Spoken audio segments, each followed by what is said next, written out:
Today we're going to be taking you step by step through the early game as Germany, showing you exactly what we're planning to do in order to help get a good science game going. So if you think that's something you're interested in, definitely stick around. If you're new here, subscribe and hit the bell to keep up with the channel. Alright, so taking a quick look at Germany here and what exactly Frederick and his abilities are. They have the Holy Roman Empire ability, additional military policy slot. So that right there is just great in itself. In the early game you get to put in both discipline and survey, and then it's a free policy card slot, which is always good.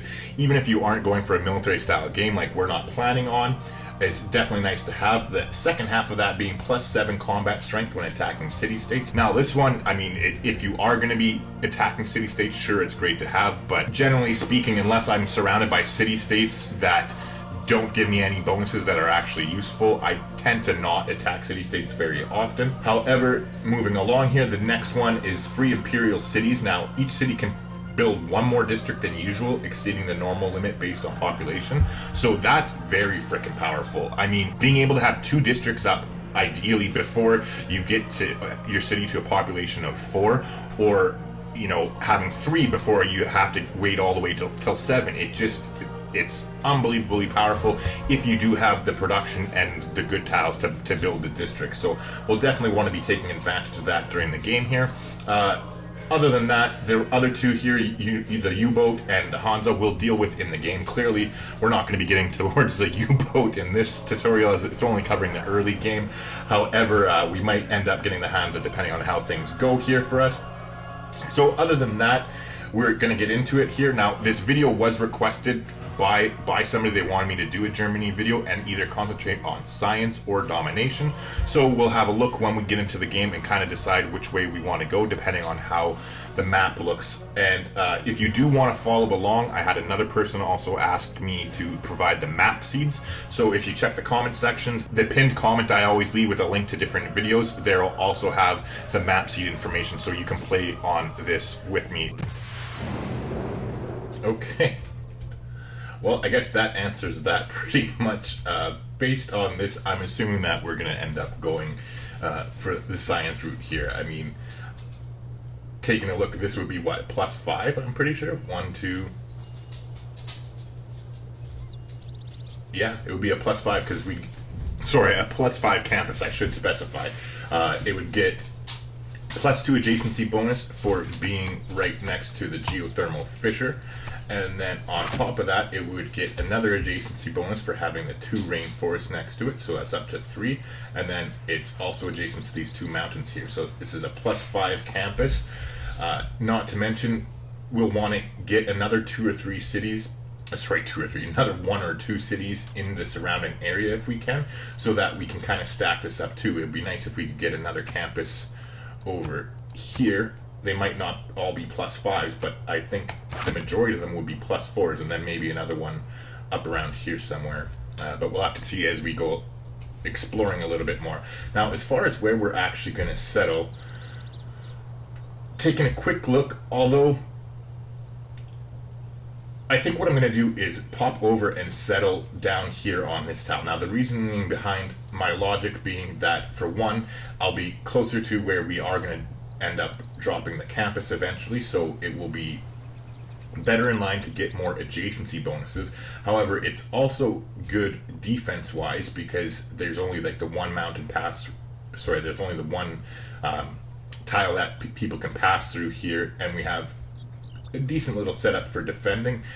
And then on top of that, we have the unique building here, the Hansa.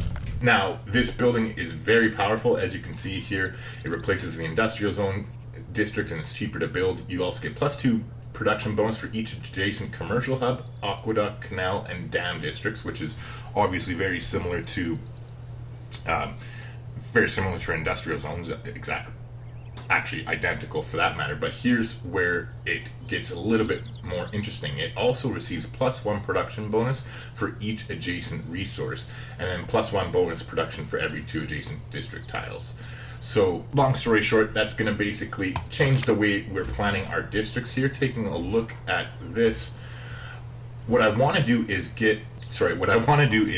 basically we're going to try and get as big an adjacency bonus as we can out of this. Now, if we're taking a look where we are, if we do end up settling right here, which I'm pretty sure we're going to do, but it could change here, then if we end up popping our Hansa down here, what we could do is build a commercial hub here. Now, this way, the commercial hub's also going to be good because it's going to get +2 adjacency from being next to a river, and then it'll get an extra adjacency from being next to 2 districts here because your city counts as a district. So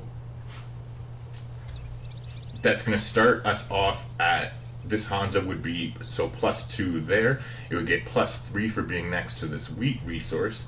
And then what we can end up doing is also throwing in, if we were to take over this tile here, we can put an aqueduct there, and that would bump it up to a +5 Hansa. Now that might sound like a lot to some people, but Hansas are actually, you can generally speaking get them up to +6 and +8 pretty easily with a little bit of forethought. So this actually isn't the best.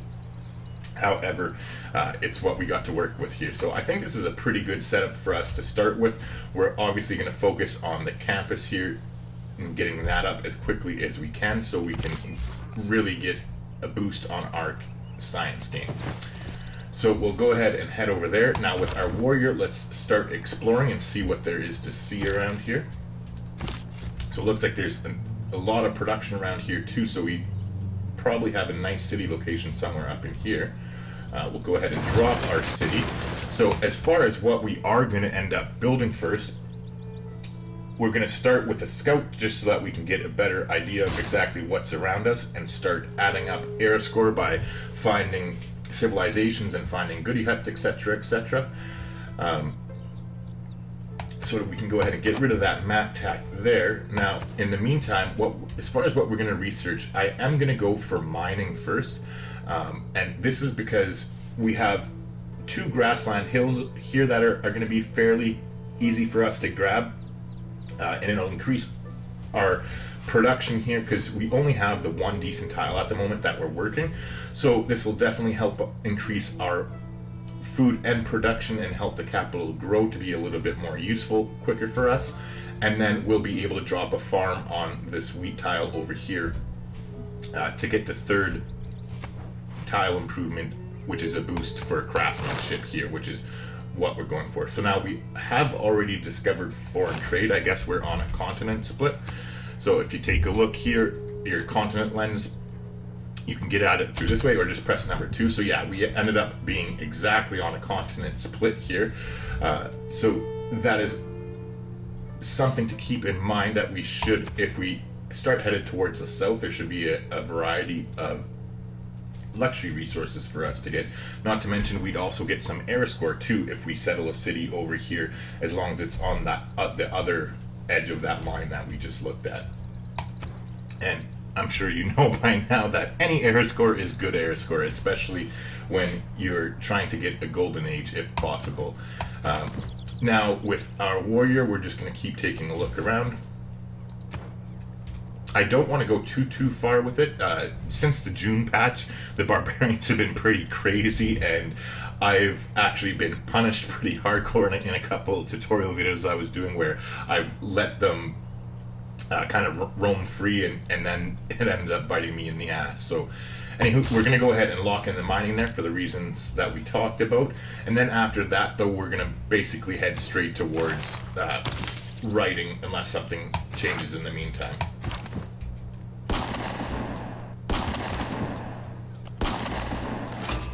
Okay, so looks like we got a city-state here, and there's the little icon there, so we are the first to meet them, which is great. It means we get an automatic envoy, so we're now going to be getting +2 production in the capital when producing wonders, buildings, or districts. And it's always nice to get out there and get the first meet on city-states if you're able to, because all the little bonuses for having the one envoy really add up in the early game.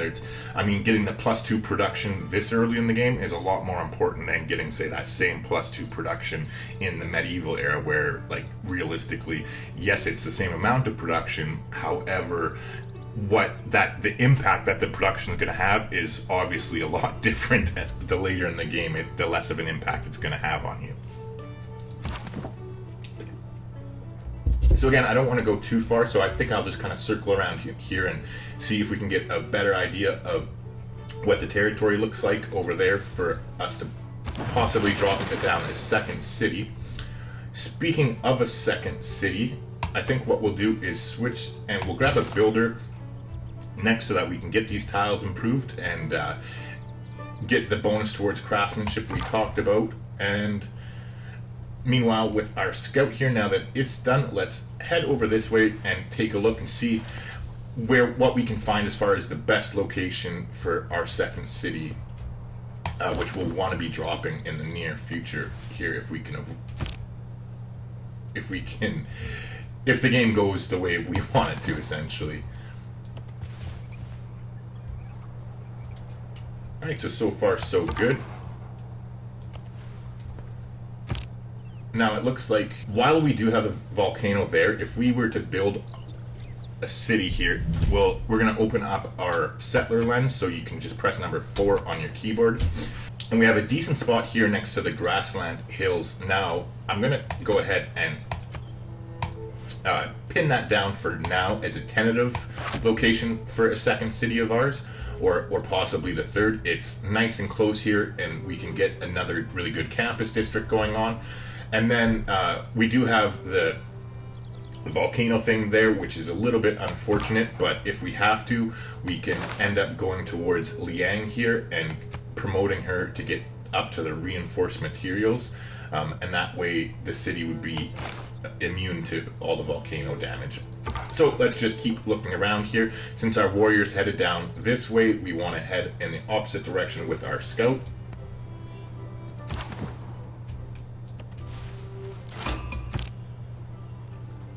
Okay, so it looks like we got a second meet, and it's a first meeting bonus as well, so that's another bonus +2 production we got when we're working on buildings and stuff, so that'll definitely be a nice boost to help us get our campus up and running.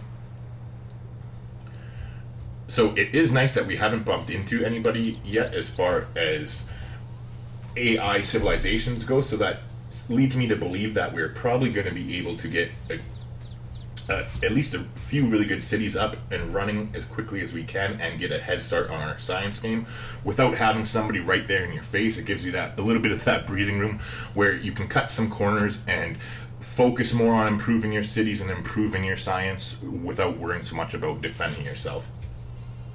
Because obviously if you have an enemy AI right beside you, then you're going to have to be aware, especially when you are on DD mode. They tend to attack you early and often if you leave yourself vulnerable. Okay, so let's just keep exploring here. Let's follow the river line. Oh, of course I had to fucking jinx myself. Alright, well, so much for being alone and having time to explore and grow on our own. So seeing as how the Dutch are so close here, let's go ahead and send them a delegation right away, because we want to do everything we can to make them not be pissy with us. So we'll go ahead and do that. And other than that, there's not really much we can do. I don't know why she didn't introduce herself to us, unless I just misclicked it or something like that. Like, it didn't even give us the option to exchange information on our capitals and stuff, so that's a little bit weird. Who deserves more credit than the wife of a coal miner?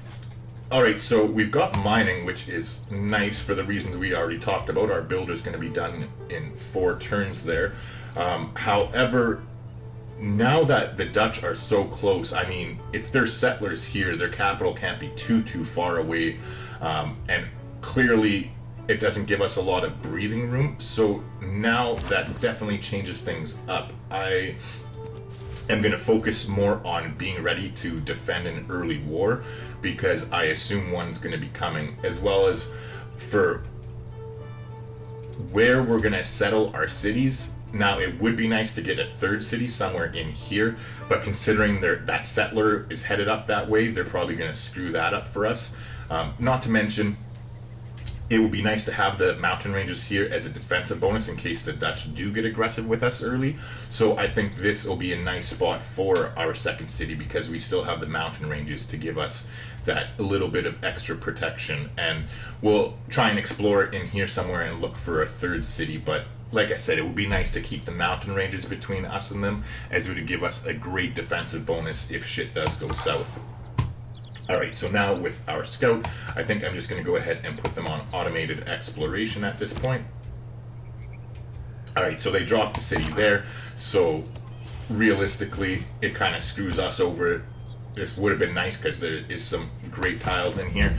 If we look at the settler lens, and again, you can press number 4 to do that.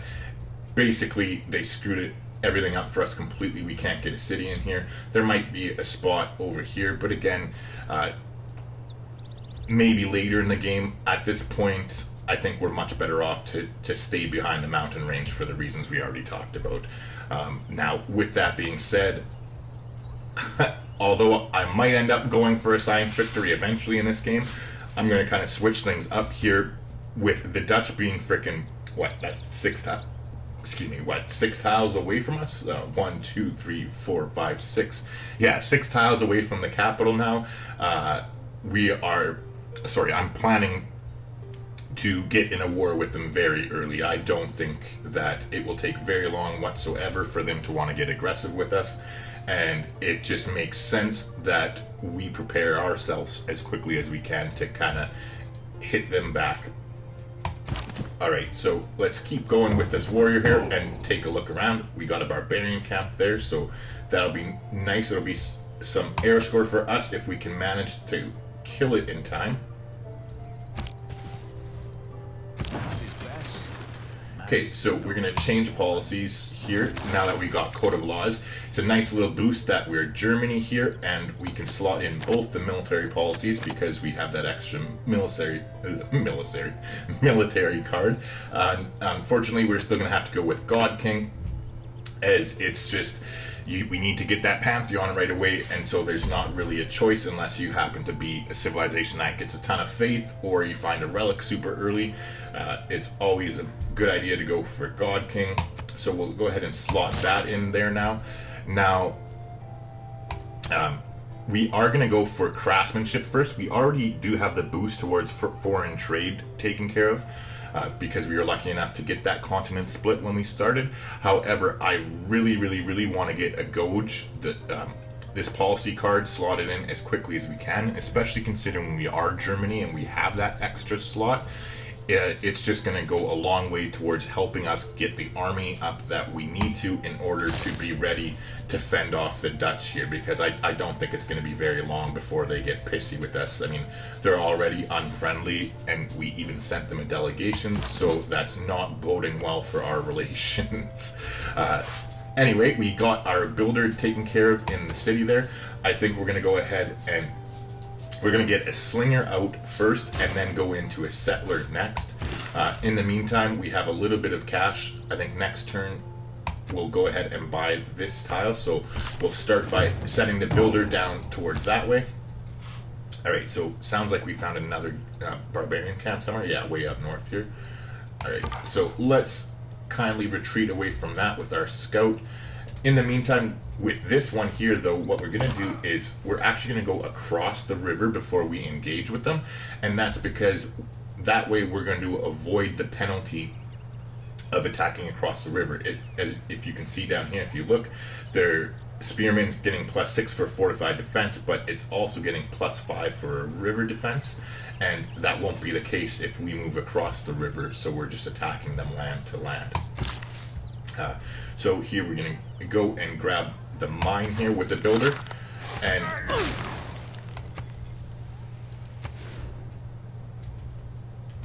Oh, it's 50. I was thinking it was 60 to buy the tile, but there you go. We're going to go ahead and scoop up that tile next so we can get another mine. And now we will start smashing them with our warrior here. Hopefully we'll be able to kill them and get the error score, as the Dutch are so close that they might send troops up and get to it before we can, depending on how much we have to heal up and whatnot. Alright, so let's just keep exploring over here with our scout. I'll put him back on automated exploration pretty soon here. I just don't want it headed back towards the Barbarian Camp and get sniped there accidentally. In the meantime, let's go ahead and take one more shot with the warrior here. The builder can get another mine going. Then, you know what, we have enough tiles. Never mind. I was going to say we have enough tiles that let's get this quarry going right away. But I think we're better off getting an increase in our food. Not to mention the bonus for irrigation, which would be nice. Okay, so yeah, we'll go ahead and put the scout back on automated. He's far enough away. Looks like we're going to meet another city-state here, which will be nice because that will be the third city-state that we're going to meet, which happens to be the bonus for political philosophy. And considering that's definitely a priority for us because we want to get to that second-tier government, getting the boost to it is a nice advantage for us. Alright, so they've unleashed a scout. I'm going to go ahead and attack again here. Now, the reason behind this being that we will survive, but we'll get a promotion here. And that's because it takes 3 engagements in combat for your unit to get promoted. So even though I knew that we'd be going down into the red here, scouts don't attack you unless their barbarian camp's already been destroyed. And since we got the promotion here, we're going to heal right back up quickly. Now, generally speaking, I've been over this before, but essentially I usually go for Tortoise if I'm going to be aggressive early on, or I take Battle Cry first if I'm not planning on being aggressive and I'm just going to be hunting barbarians and stuff like that. But considering that the Dutch are right there and we are going to be getting into combat most likely with them, I'm going to go ahead and pick Tortoise. Now, again, the reasoning behind this is that between city attacks and enemy archers, I just think it's much better to take the Tortoise promotion first. But as I already mentioned several times, I usually double upgrade my troops. So like the next time he gets promoted, I'll give him the Battle Cry promotion before I go further down the promotion tree. Alright, so we finished our slinger here in the capital. We're definitely going to start on a settler right away. We want to get our city up as soon as we can. I think what we're going to try and do is head over here and... Oh, never mind. Fuck that. Yeah, never mind. We're going to go ahead and take the 3 air score. I was going to say I was going to try and be greedy and come down with our slinger and get the kill with the slinger in order to get our boost towards archery, but I'd rather get 3 air score than no air score when the Dutch there showed up. So we're just going to hopefully get our kill with the slinger another way. I think what we'll do is actually have them circle around this way and come see if there's a good location for our 3rd city over there. In the meantime, this warrior can just hang out on the hill and heal up. Sounds like we found another goodie hut, so we'll go ahead and grab that real quick. And now we'll get the boost towards craftsmanship here, so that's nice, as well as the tech boost towards irrigation, which is also a good thing. Okay, so we're just going to keep looking around there. Now, I think our warrior can hang out there for a bit. I really don't want to go too far, as... Writing is easy. Sorry, I got distracted there. I really don't want to go too far because I am just expecting any minute to get denounced by Wilhelmina there. And I want to have troops available in case they do get aggressive. So we're going to do it this way, and I think we'll still get the goodie hut this way. And we did. Okay, so we got +1 envoy, which is nice. Let's take a look. And we actually we already got 2 envoys in Hong Kong. I guess we inadvertently did one of their quests. It was probably like clear the Barbarian Camp or something if I had to guess, but I didn't really notice it. Oh well, doesn't matter. I didn't really see it, so what we're going to do is go ahead and drop our extra envoy here in Hong Kong, and that means we're going to get the suzerain for them, and we'll get +2 air score for being their first suzerain. Okay, so it's a nice +2 air score, and it brings us up to 12, so we've secured a normal age at the very least. Now let's take a quick look here. We still have a minimum of 15 turns before our era ends, and yet we have 13 more air score to get, so that's kind of a tall order, to be completely honest here. We would get +3 air score for getting this campus online, because it's anything +3 or above is called a splendid tile, or a splendid district of whatever district type it is. Other than commercial hubs and harbors, you actually need +4 in order to get that same air score boost. So that would bring us up to 15 and 25, but 10 air score this early in the game is pretty hard to come by, especially considering we've explored quite a bit around us. But we'll keep that in mind as we go along here and see what we can end up doing. We've managed to get writing, which is nice.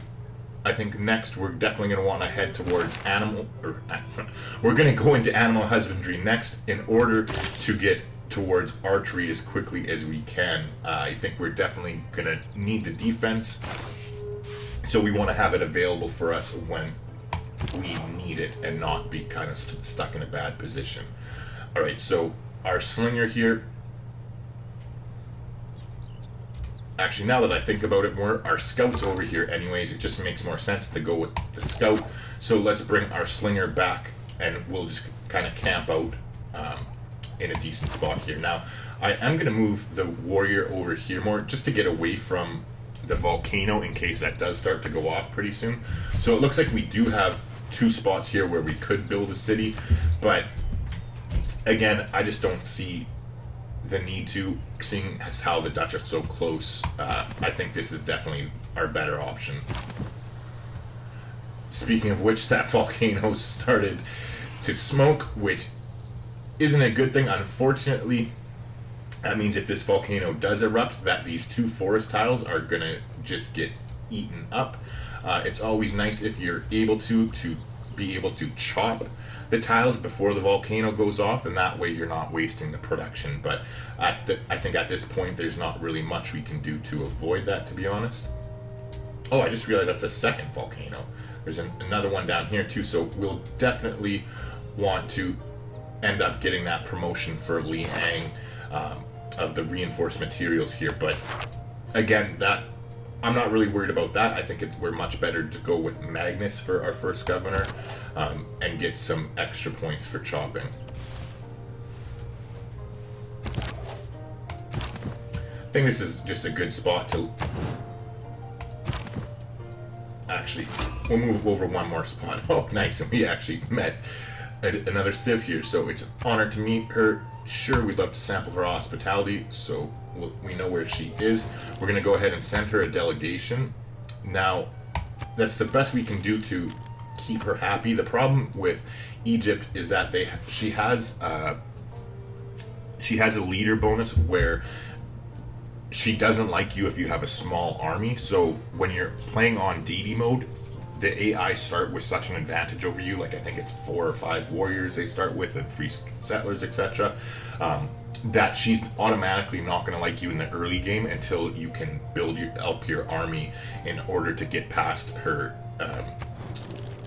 her thing here. Like, see, she likes civilizations with powerful militaries, and we'll try to ally with them to avoid damaging military conflicts, but she dislikes civilizations with weak militaries. So unfortunately, at this point in the game, we're one of those. We have a weak military, and there's not really much we can do at this point to get around that, but hopefully we'll be able to get one up here. All right, so we got craftsmanship here. Let's go ahead, and we're definitely going to throw a Gouge in so that we get that bonus towards producing military units here. Unfortunately, we still have to leave God King in because we haven't got our Pantheon yet, so we're going to go ahead and confirm that. Now, I think what I want to do is kind of come around this way and explore just to see what's over here before finding a spot in here to set up defensively with our warrior. I just actually realized, now that I'm thinking about it, I made a mistake here. We definitely should have placed this campus as soon as I discovered writing in order to lock in the production costs. So that was definitely a screw up on my part. So we'll go ahead and take care of that right now. But again, we're going to switch right back into our settler. If you don't know, when you place a district, you lock in its production cost, even if you don't produce it right away. So that district will be locked at that price if we never got around to it until if we never got around to it until like the atomic era, it would still be locked in at whatever price we just put it at as far as the production goes. Anyway, we finished craftsmanship there. Now I definitely want to head towards state workforce here so we can get that governor title and hopefully get Magnus up and running in the city before we do some chopping. Meanwhile, with our slinger, we'll just put them on alert. And again, like we said, let's explore around with our warrior to see what's up there. Fucking keyboard. Oh, that's irritating. Okay, so now that we have animal husbandry, it just makes sense to keep going into archery. We want to stop it though before we get it, because we want to be able to produce several slingers. If you take a look at it here, a slinger is only 35 production, but if you look at archery and archers, I'm blind. Oh yeah, right here, an archer is 60 production. So you always want to build yourself up a bunch of slingers beforehand, because they're basically half the price of an archer as far as the production goes, and then just upgrade them at later on in once you get the technology, and it's just a lot more efficient to do it that way. Okay, so with our settler, we're going to head straight towards our second city location there and get that up and running. Now that we have finished the settler here in the city, I guess it makes sense for us to start working towards a campus so that we can get our science up. Like getting this +5 online, it's literally going to double our science production essentially. Meanwhile, this scout here can head up and explore what we haven't seen over here yet.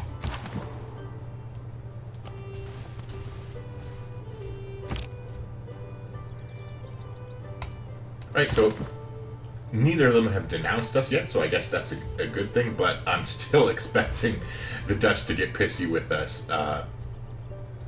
so we'll have to keep an eye out on that. But in the meantime, we're going to grab these cities as quickly as we can, and we'll get another one in here. We want to take advantage of this nice production. I'm just taking a look. I think I'd probably want to settle right here, so I'm leaving as many good cities open as I can. Or many good cities, as many good tiles. And what I mean by that is I'm not settling on one of these hills and getting rid of good production here. So I think this looks like a decent spot. If we check our settler vision again by pressing number 4, you can see it's on the fresh water. And it has some nice adjacencies, as well as there's quite a few tiles over here that we can get bonuses to our Hansa, as we already talked about earlier. Now, taking a look here, we would be able, or actually no, we wouldn't. If we see, never mind, I'm going to have to change this, because if we settle here, we wouldn't be able to build a dam. So I'm going to change my mind, and I'm going to take a quick second to think about this. I'm pretty sure we're going to settle up here instead, so that I can figure something out and get a dam built, since we have the floodplain tiles here, and that will give us another +2 adjacency bonus to our potential Hansa. Okay, so I thought more about things, and I think I have a better plan here. I did shift our tile down over here. We're going to end up squeaking 2 cities in here, so you can see there's still enough room. They're 4 tiles away, and this definitely sets up for a nice Hansa over here in this city, where it would end up we'd be able to build a dam because of the flood tiles as well. So this Hansa would get +2, +4, +6 production from the adjacencies, but then also +7 because it has 2 districts next to it, so that will be nice. However, this one here is definitely going to be the city that we found third, because this one is going to take a while to get set up, and we're a long way away from getting Hanses up, and so there's not really a whole lot of production here for this city, and this one does have production around it. We'll be able to get some mines up and running pretty quickly, as well as it just being in a defensive position here against the Dutch. It solidifies that basically all the land back here is ours, as they'll have to get past us. But again, it's a nice defensive advantage too here, as there's only the one tile that we have to defend from, since we have the 2 different mountains right there. So I think that's definitely a nice spot for us to go ahead and grab up pretty quickly here. In the meantime, let's just go ahead. Oh, I forgot, this guy got a promotion. It's definitely a screw up on my part. We're going to go ahead and take the Alpine promotion, since there is so many hills in the region to the north here. And then next turn, we'll just go ahead and put him on automated exploration. Meanwhile, I think we've gotten enough of an idea as to what exactly is over here. Let's start headed back towards our territory, so our warrior's around if we need him to be.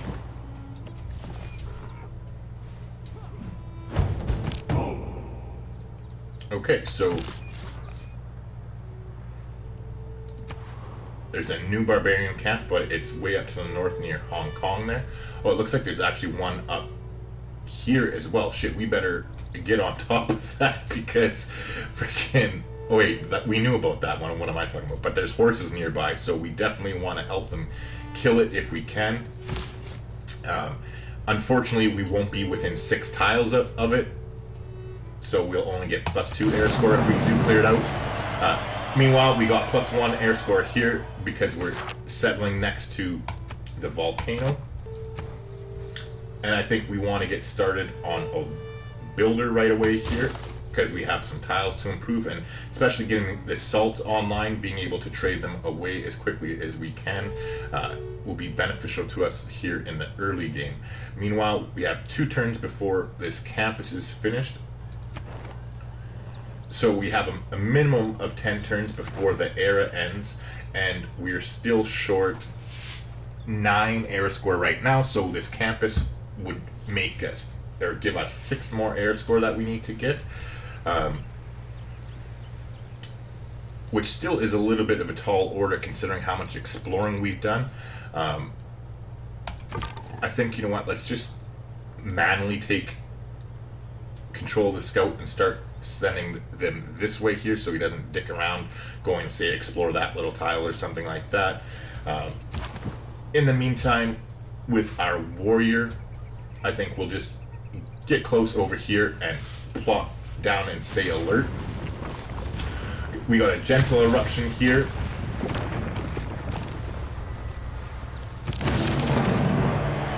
We finish our campus, so there's a +3 air score. That is definitely nice. Now that we have finished with that in the capital, I think we want to get that 3rd city up as quickly as we can, so we'll start work on a settler right away. Normally, I don't like to build a 3rd settler before I get the colonization policy card in, but I think in this case, getting that defensive wall up will be better, especially considering we went the route of going towards state workforce, so we're still quite a ways away from getting the early empire and being able to put that policy card in. Now, we still have 3 turns left on the archery. Let's go ahead and switch out of this, and hopefully we get lucky by killing a unit with a slinger. I want to have it fairly close. I would think about leaving it 1 more turn so that we could switch into it if we got in a bind and needed to do that. However, I think that will be okay for now. I want to go towards bronze working, and the reasoning behind this being that I want to be able to chop this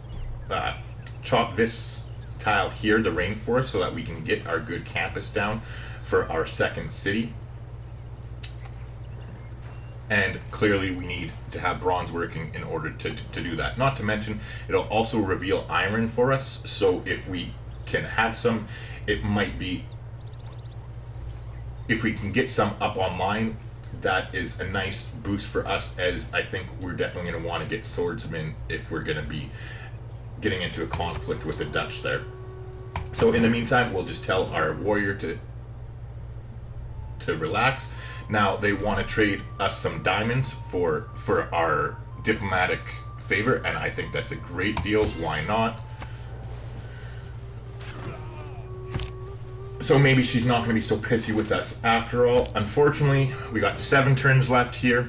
This is what I was talking about, by the way, how she's going to be pissy with us because our military isn't anything special. I think we're far enough away from her, though, that we have that little bit of a cushion. We don't have to worry about her attacking us early on. However, I don't think we're going to be so lucky as to get... Oh, there's a barbarian scout we might be able to kill with our slinger. Sorry, I got distracted there. What I was trying to say is I don't think we're going to be able to get so lucky as to get a golden age. We can't always get what we want. Anyway, it's not the end of the world with our scout here. Let's start taking a look around. Actually, you know what? I'm just thinking about it. Since we aren't going to end up getting our golden age, like it's too far, we still have 8 era score and we're only 5 turns away from it. I'm actually going to tell the scout to go to sleep. We'll go to sleep. Just stay alert there. Now, the reason behind me doing this is because I don't want to meet any new civilizations. I don't want to discover any natural wonders. I don't want to get any more era score whatsoever, because it's essentially just wasted at this point. We've already secured our normal age because we passed 11 era score, and anything else at this point is just basically throwing it down the toilet. Like, once the era ends, then that era score can actually be useful for us, helping us to hopefully get a golden age in the medieval era. Now, it is nice here we finally got our Pantheon, so let's take a look at that. I think realistically speaking that we might be better off going with either the one that gives us that bonus settler, or perhaps the one where you get extra production over... Yeah, never mind, screw that. Yeah, I think it's just at this point, it makes the most sense for us to get the Pantheon that gives us the extra settler, religious settlements, I think it's called. Actually, you know what? I thought more about it, and instead of taking religious settlements, so I was right about the name at least, here, it would be nice to get that extra settler and have the bordering expansion rate is just a little bit of a bonus on top of that.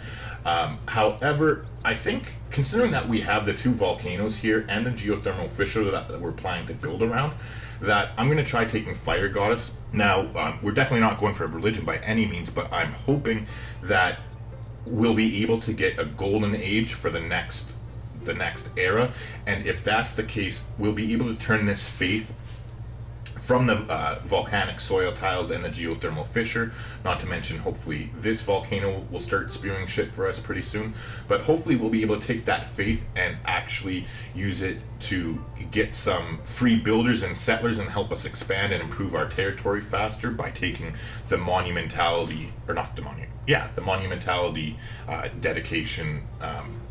So we're going to try the Fire Goddess here and go with that this time.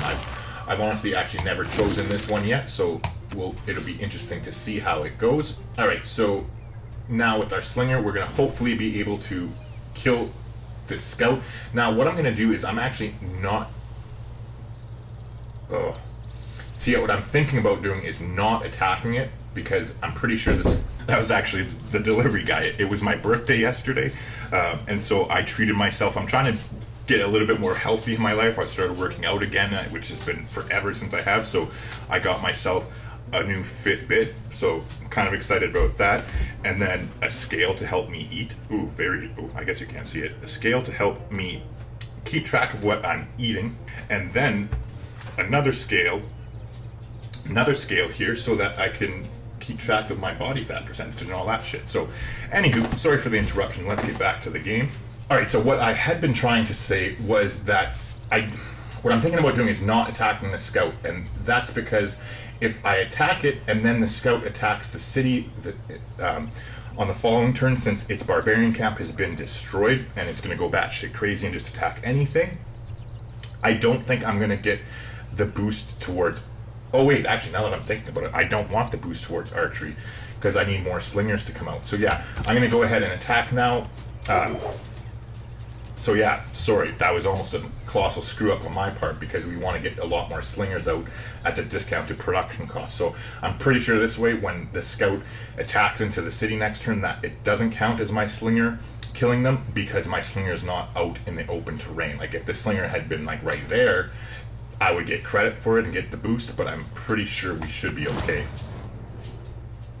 Okay, so she's chirping us there. Not really worried about it. So the scout went ahead and ran away. That's fine. I wouldn't mind killing it to get closer to our boost for bronze working here, but because there was no guarantee, I think that we need to get that tile chopped as soon as we can anyway, and it's worth the hard research in this case. Now we'll just send the slinger back to pay attention to where it had been. Bronze is the mirror of the My freaking keyboard again, Jesus. wine of them. Nice, we ended up getting iron here, and we already had the mine on it, so that also gave us the boost towards iron working. However, it's a little bit of a letdown because, I mean, if it had just been 2 more turns from now, we could have actually got an era score for that, so it's a little bit unfortunate, but whatever, it is what it is. You can't play, things can't work out perfectly for you all the time. Now, as far as where we're going next, since we do end up having that iron, I think what we will do is go towards iron working next, and that way we can get swordsmen going and with any luck be able to take some cities from the Dutch here. I want to get a little bit of an early game going, an early game war going on. I think after we drop our 3rd city here, that'll be more than enough for us at the moment, and we can take some of theirs. So while we are planning on getting a good science game going up, as we have some great locations here, we're going to pivot towards more of an aggressive opening here and take some of their cities, because realistically looking at this, we don't have a whole lot of land here. Like, I'm sure I could probably fit in probably another six cities, maybe even 8 back there, but they're not going to be the best, to be completely honest. So I'd rather, since we have the city states over here basically and the mountain range, keeping the AI away from it for the most part, I'd rather move down south and take some of the Dutch's territory. Sorry. Anyway, we're definitely going to just sit here with the scout, and we'll tell him to fortify.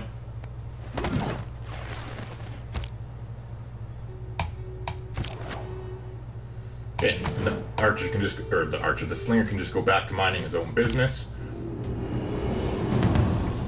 We're in the classical era, so let's go ahead and take our dedication, or make our dedication here.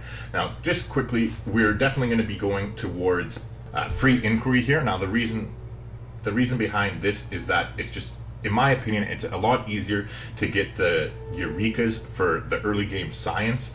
Like, if you take a look here, I mean, it's a lot easier to build minor resource, build a quarry, kill a unit with the slinger, find a natural wonder, build a pasture, build a watermill, etc., than it is if you look in the other tree here, in the civic tree. Like, sure, yes, we are going to grow our city to at least 6 population, but other than that, we're not going to be building a wonder. Sure, we research the construction technology eventually, but who's to say when we get around to doing that? I'm not planning on building an encampment.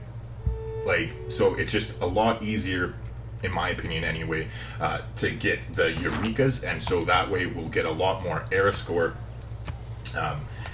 if we take free inquiry here compared to pen, brush, and voice. Now, monumentality here, we're just not really building that many districts where we're going to be able to take advantage of this. And Exodus of the Evangelists, clearly we're not doing anything religious at all this game, so it just doesn't make sense for us to pick that, obviously. So we're going to go ahead and take free inquiry. Okay, so we finally finished our builder here, which is nice. We're definitely going to have to buy this tile now, and we'll actually buy both of these tiles. Where is it? we'll buy the geothermal fisher, and then also that tile. Now what we're going to do is we're going to get started on a granary, because I want to be able to grow our city as quickly as we can. In the meantime, though, what we're going to do is we're going to head here. We're going to move up one to get our salt tile online. So it gives us our boost of the wheel there. The apprenticeship was a nice little bonus too, so that's 2 error score for this.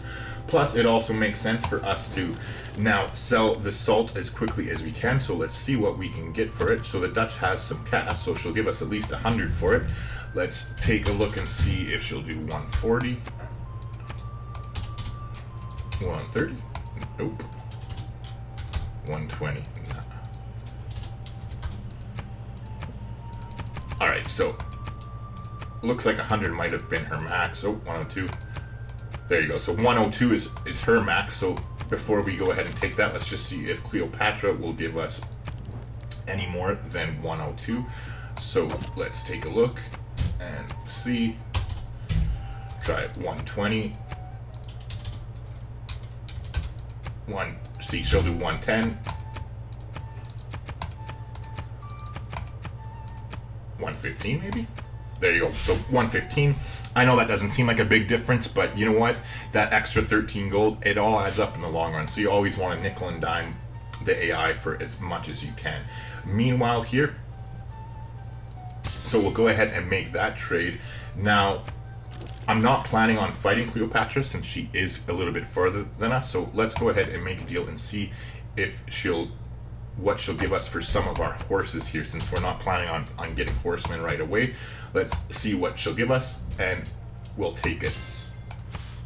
I definitely don't want to be trading those horses to the Dutch, as I'm planning on ending up fighting them pretty soon here. Alright, so we did end up finishing our settler. And see, normally I usually only play these games until the 50 turn mark just to do a tutorial. It's already long enough as it is. However, for this one, I will play it at least until the medieval era. I just want to basically show people. I actually had one of my viewers requested that I do this beginner tutorial on Germany.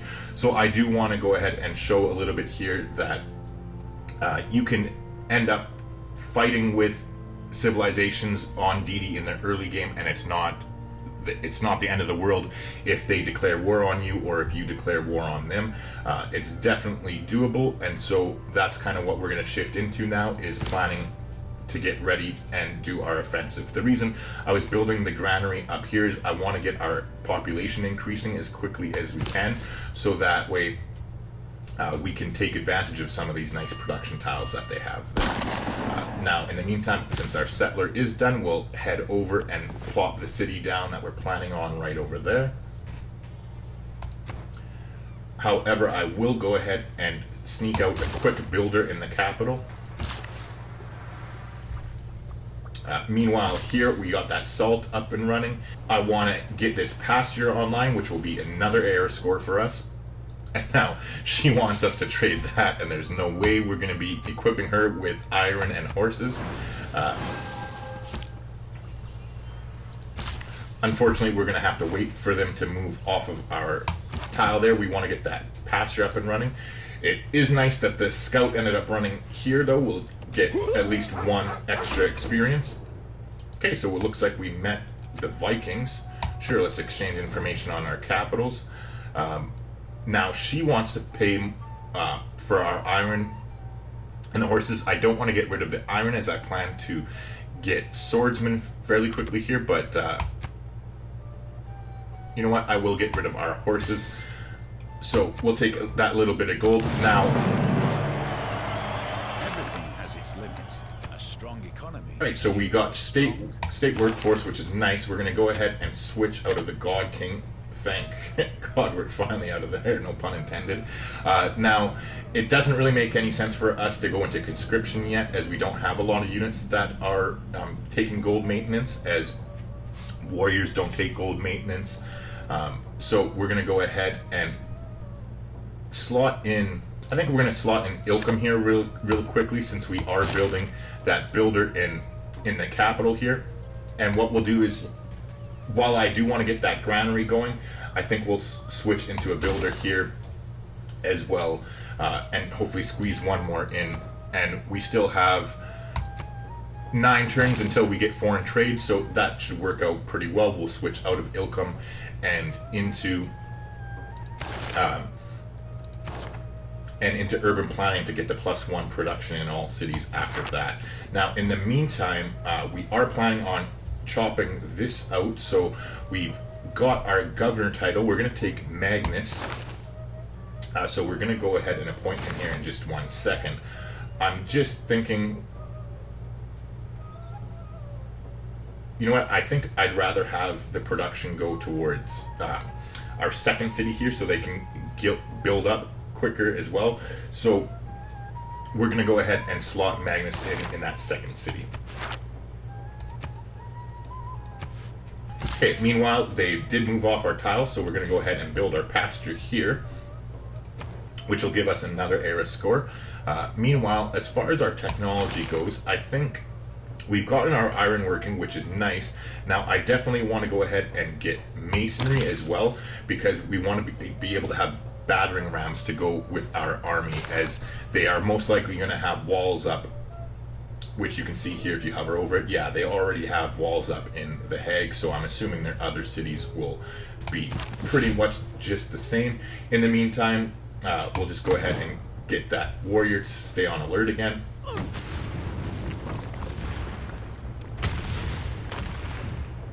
Okay, so there's a mega colossal eruption, which is definitely a little bit painful. However, it does give us some nice tiles to work here. We'll definitely want to be getting Liang as quickly as we can now, so I'm thinking more about it, and I think what we'll do is, unfortunately, we're going to take up one of these tiles. We'll plan to put a government plaza there, because it will eventually boost the Hansa, and we have a few tiles to work with here. And then I'm thinking too, with this city, it's just unfortunate we're taking another one of the volcanic tiles, but let's plan to put commercial hub here. Now, it won't be the best commercial hub by any means. However, it'll be another +2 production for this Hansa, which will be nice once we get it up and running. All right, so we'll go ahead and grab that pasture now. So that's another era score. Now, we are not going to be selling our iron to anybody. Ooh, Jesus. Well, there's 11 fertilized tiles, so that's a good thing, I guess. Alright, unfortunately, our population is getting its ass kicked here. Now, before we go ahead and chop this tile, let's head back up here so we can repair that and get it online.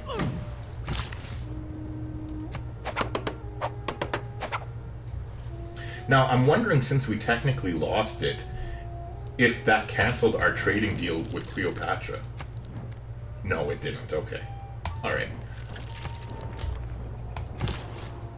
Okay, so we finally made it over to where we're going to plop our third city down, so we'll go ahead and start that right away. We did get the boost towards early empire, which is nice. Let's go ahead, and what we're going to do is start on a granary right away here. Actually, you know what? I think I'll just buy them a granary. No, I'll buy them a builder. Yeah, so we're going to start on a granary, but what we're going to do is go ahead and buy them a builder once we get past 230. So it should be next turn we'll be able to grab them a builder and help get some tiles up and running for them. So now we did finish our builder here in the capital. I think what I'm going to do is squeeze in a library super quickly before we start producing our armies, and that way it'll give us an extra little bit of science, but then we'll also start to earn some great scientist points. Now, seeing as how these tiles have gotten so good so quickly, instead of sending this builder down to use his last charge and do it that way, let's use this builder here in the capital, and we'll head over and get that going so that we can place their campus down. Not to mention it'll help their population rebound as well, which will be nice. So now in the meantime, let's go ahead and we'll work with this tile here and build a mine on it with his last charge. As you can see, the tile yields are getting pretty damn sexy over there. Alright, so we got Masonry taken care of, so we can start going and getting battering rams when we want to produce our army. Now we'll go ahead and chop this. Magnus is located in the city. He's established now. It's been 5 turns. So we're going to go ahead and chop that. And now we'll go ahead and finally place our campus down here. So we'll drop that. It'll be another +5 campus, which is nice. However, what we are going to do is go ahead and... Oh, I guess I want to use that gold to get a builder, eh? Yeah, we'll go ahead and we'll finish our granary here so that we can grow with this extra housing... Sorry, with this extra food and stuff that we're getting from all these organic tiles. From all of these volcanic tiles. There we go. We definitely want to increase our housing as quickly as we can so that the city can grow. Now we're going to go ahead and put mines here. I just think it already has +4 food, so why not get us some more production. So we also got a nice little air score there for building on that. Now we'll go ahead and come up here and build a mine here as well, and then get that salt on line next turn.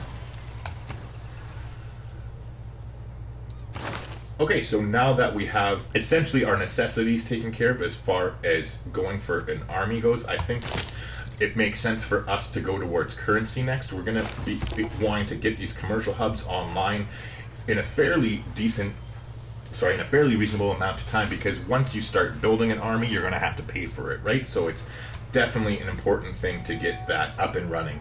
Now,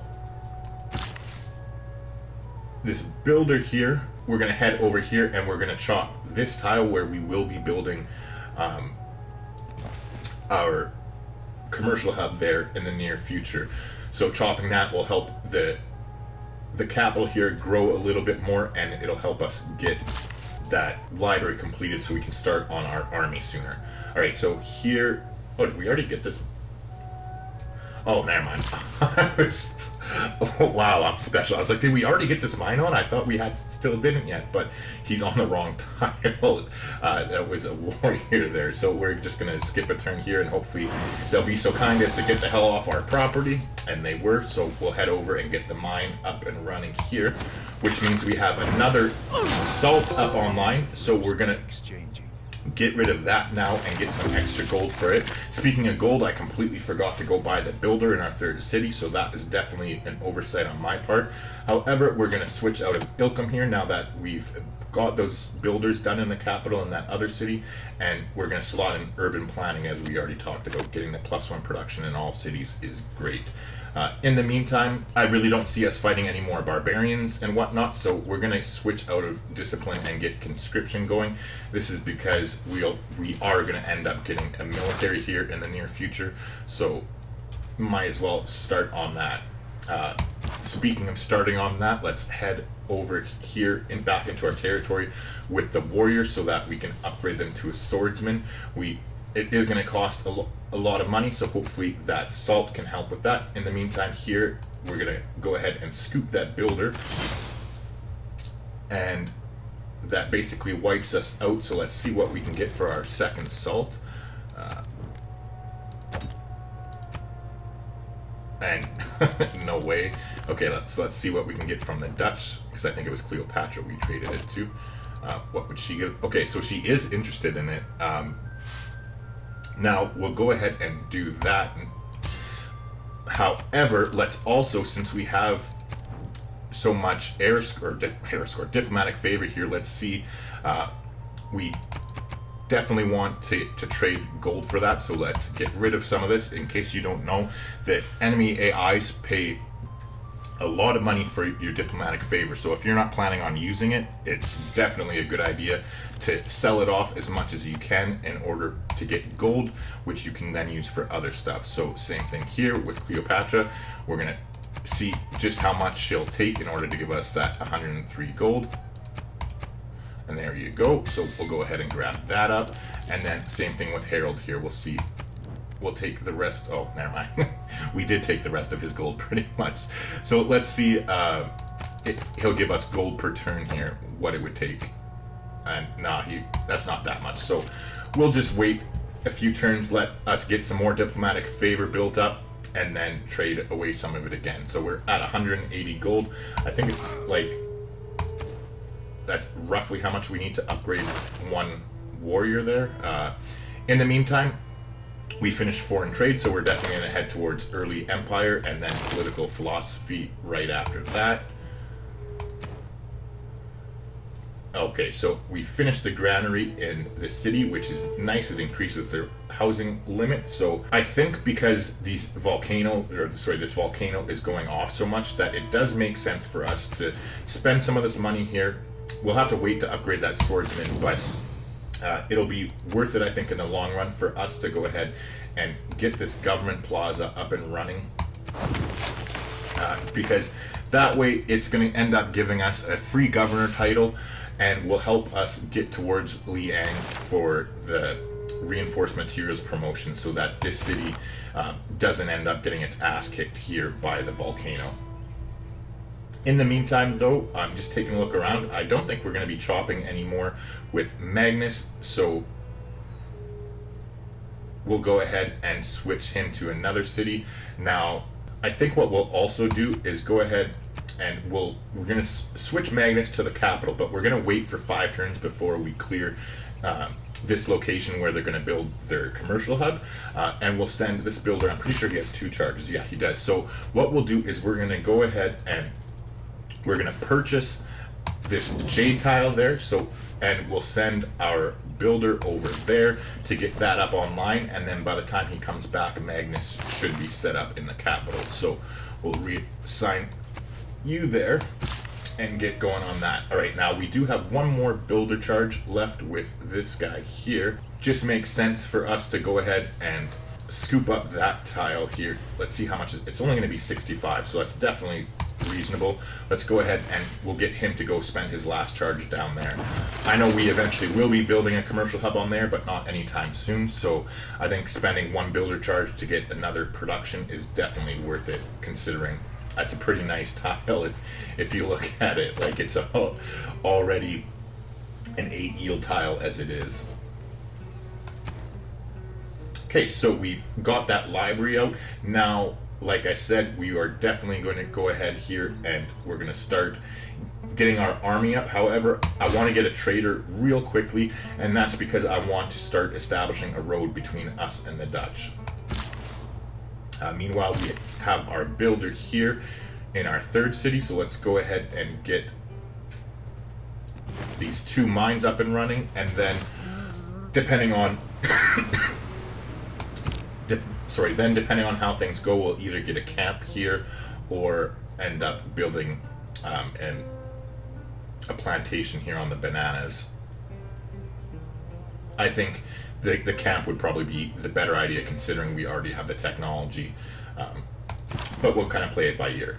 Anywho, so it's going to cost us 110 gold to upgrade, so that's actually pretty reasonable. So as soon as we buy this tile, our warrior here will be next up on our priority list. Alright, so we'll skip one more turn with the builder, because next turn we should be able to purchase that tile. Meanwhile, we'll get our mines up and running here. And speaking of mines up and running, we'll use that guy's charge there and get the jade up online. Now let's see what is that, a city-state quest? Okay, nice. So we got another quest there. Let's take a look and see. So we only need one more. They still don't have a suzerain in Bologna, so that'll be nice. We'll be able to steal their suzerainship there. Let's take a quick look here and see. Okay, so the quest trigger a Eureka for astrology for Brussels and send a trade route for Hong Kong. So those are definitely viable quests that we can go ahead and do here. In the meantime, I just realized that I totally fucking biffed out and we forgot to wake up our scout after the era ended. So don't be an idiot like me if you are gonna do that. It was a good idea to hold off so we didn't waste any era score, but then don't forget about it after the fact. So we'll get that scout going again. We have completed the government plaza. However, we have to wait until we get our next form of government once we get political philosophy before we can go ahead and get a building in there. In the meantime, let's quickly get our campus up. It'll give us another +5 science, which is a huge boost, and then we're going to start getting our army going here. Okay, so that did give us another governor title, as we already talked about. We're going to go ahead and get Liang here, and we're going to appoint her in Maddenburg, so that eventually, once we promote her, what is it? It's 2 more promotions, right? Yeah, so we need to give her 2 promotions to get to the reinforced materials, but I think that will be worth it considering how active this volcano has been and how close we are towards it. Meanwhile, we have the cash now, so let's go ahead and purchase the tile. And then we'll go ahead and drop a mine on it as well. Okay, so meanwhile, with this guy, let's head back towards the spot where we're going to chop that. And now I'm going to refuse this just because I don't like trading for gold per turn if I can avoid it, and he does have a little bit of cash, so we're going to refuse him now, and then on our turn we will revisit it and try and open a trade dialogue with him and get some cash, upfront cash rather than gold per turn. So let's go ahead and make a deal, and we want all your 136 gold. Alright, and so you won't do that, we don't have enough there. Let's go ahead and dial it back a bit here and just see what he is willing to give us for the diplomatic favor. Let's try it. Let's try at 100 and go from there. Okay, so he'll do that. Let's try 105. 110. Alright, 115. Alright. So again, I know this doesn't seem like much, but nickel and diming for every last gold is always worth the little bit of time you invested. So there you go. We'll scoop up 113 gold for him, and now let's see if we can trade our jade to either the Dutch or Cleopatra over there. Oops, I clicked on make demand on accident there. So let's make a deal. She doesn't have it, so that's a good sign. However, she doesn't like us very much, so we'll also see that. So she will do it for 112 and then maybe some gold. Let's try just 1 gold. Okay, so she does want it. That is a half decent amount, but let's just see if Cleopatra has any more. And clearly she doesn't. She's broke as balls. So we'll definitely make that deal with the Dutch here. And it was 1 gold per turn. Alright, so we'll happily take that. Which brings us back up to 244, which means you, Mr. Warrior, are in luck. We'll go ahead and upgrade them to the swordsman there. It gives us a little bit more of an era score.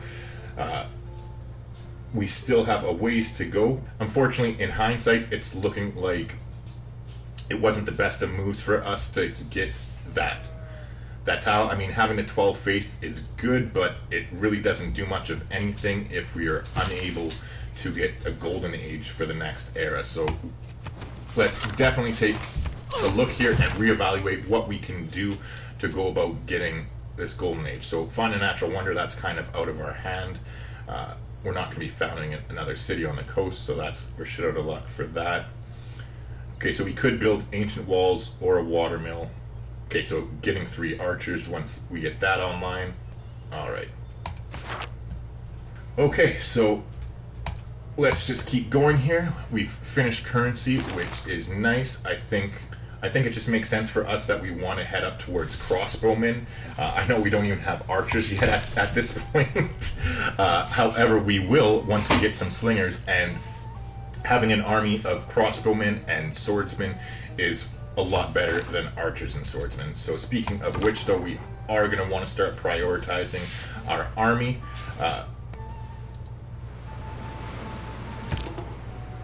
because at this point it's getting a little bit out of hand. We don't really have much of an army. I'm surprised that the Dutch have been so gracious with us, as gracious as they have. Oh, that's what it was. I guess that they went to war. They went to war with the Egyptians there, so that's definitely what kept them occupied. Which is a-okay with us as far as I'm concerned, because it gives us time now that we're going to switch into the war game and hopefully catch them while they're a little bit injured. I mean, we've barely been focusing on an army whatsoever, as you can see. Cleopatra's been smashed up by the Dutch here. They're sitting at almost 500. So we got a ways to go before we catch up, but it's definitely very doable. So speaking of which, let's take a look here. Which tile are they going to expand to next? You know what? Yeah, that's worth it. Getting that bonus resources are worth it. We'll just head over there and wait until we naturally get that tile rather than paying for it instead. Now, where are we here? Okay, we finished our trader in the capital. Now it's definitely time for us to start cranking out these slingers. We're going to go ahead and do that now. Magnus is established here, so we're going to chop this. Now we're going to drop our commercial hub there to get it slotted in.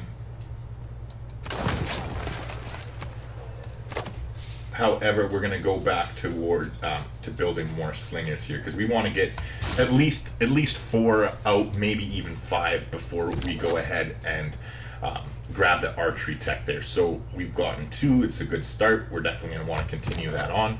We'll send this one over to Frankfurt here. They're about to finish their granary, so their city's population will start to grow a little bit quicker, which is nice. 7 girls were chased by bears. The bears were just about All right, to nice. catch them. So that The girls jumped actually, on a low rock. finding this natural wonder gives us the boost towards astrology, which is an era score for us, but it's also a quest for one of those city-states, which is nice because that means that we'll go ahead and be able to easily get the suzerainship there when we want it. Now that I'm thinking about things more, though, seeing as how it is going to be a while before we can declare war on the Dutch, as we have an army to build and then technologies to get on top of that. Let's go ahead and send this to Hong Kong real quick. It'll give us another envoy in their thing by completing their quest, so that'll be fine. But we'll look to take suzerainship of Bologna next.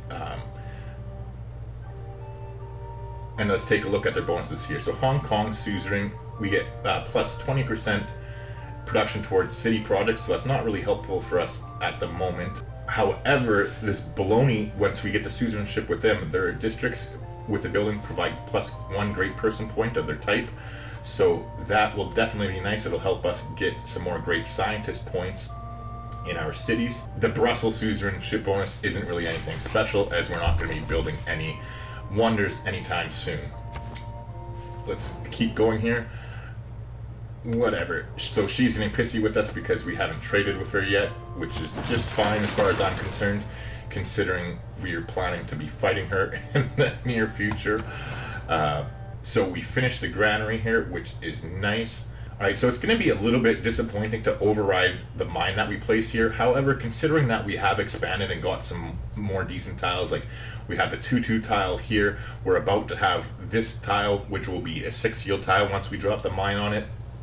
And we have some other options here for them to work that I think it does make sense for us to go ahead and drop a campus now. And so we'll have another +3 campus there.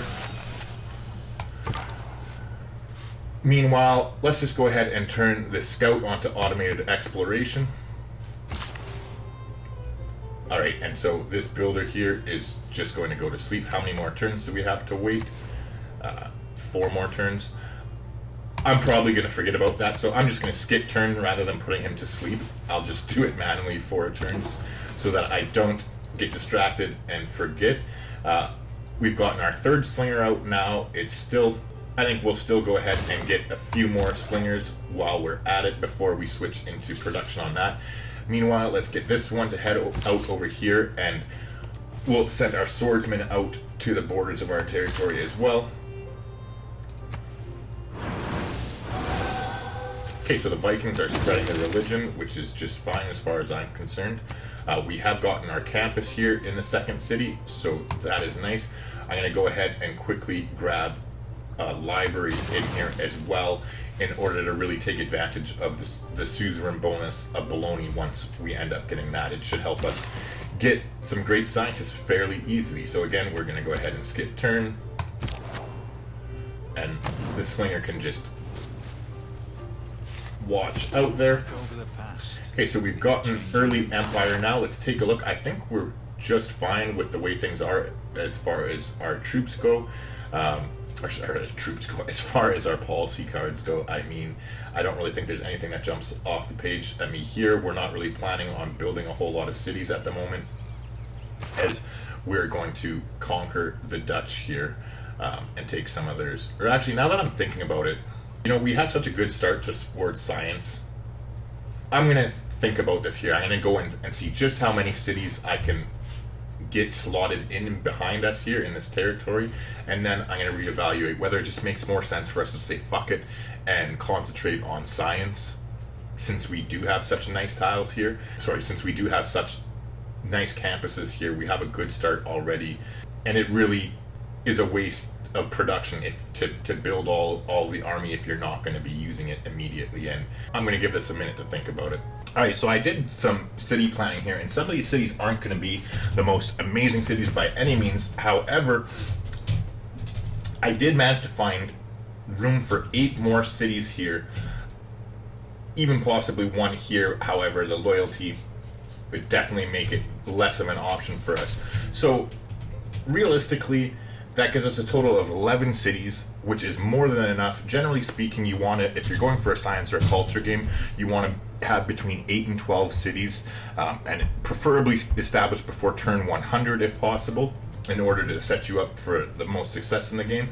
So I think instead of us going for the war here against the Dutch, we'll be ready for it if they do come after us, but I think we're just better off playing the defensive game here, and we're going to backfill our cities and just concentrate on our science victory. It makes a lot more sense. I mean, it is, don't get me wrong, it is fun to have a war and whatnot. However, on DD difficulty especially, it's going to set you back. If you're not going for a domination victory, it's taking away production. It's taking away turns that you can be being more effective and putting use towards getting achieving your goals for your actual victory outcome, whether it's science or culture and whatnot. So in this case, we are going for science. So meanwhile, what we're going to do is kind of change footing here, and we're just going to plan to spawn a shit ton of settlers as quickly as we can. So instead of taking, for instance, Warlord's Throne, once we get political philosophy here, we're going to go ahead and get the ancestral, I don't know, we'll see when we get to it. I forget the name of the building. But we got a ways to go here first. We don't want to waste any of our science production, so let's see. We're going to think about building ancient walls. We'll go ahead and do that in the capital here. We'll start that since they have some nice production there. It's going to take 5 turns, so we'll go ahead and see what we can switch it into in the meantime. We can start... Oh, no, we can't, because that's going to get us our archery. Alright, so we'll go ahead and we'll switch into sailing. We'll go ahead and switch into irrigation here first. And I think we want to get another slinger or 2 out before we go ahead and take archery, and that's why we're doing it this route. Or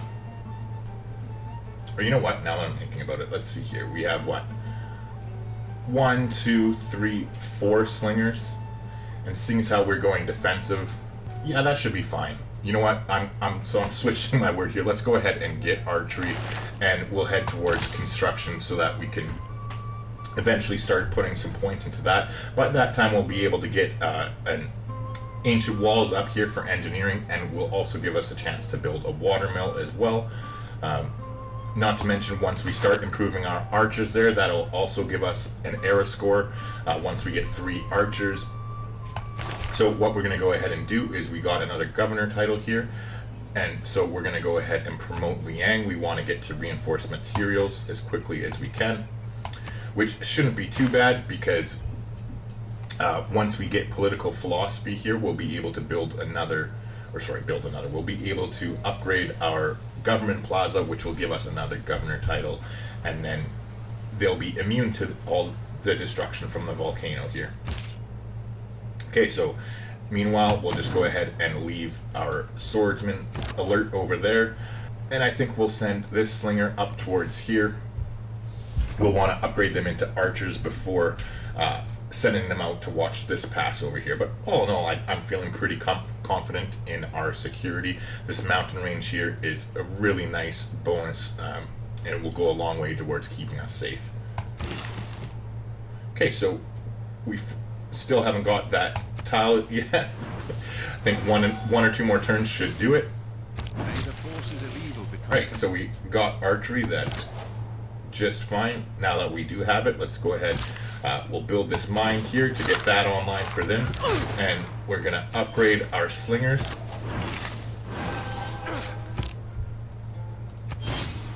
There's 2 and here's 3, so this should give us another era score.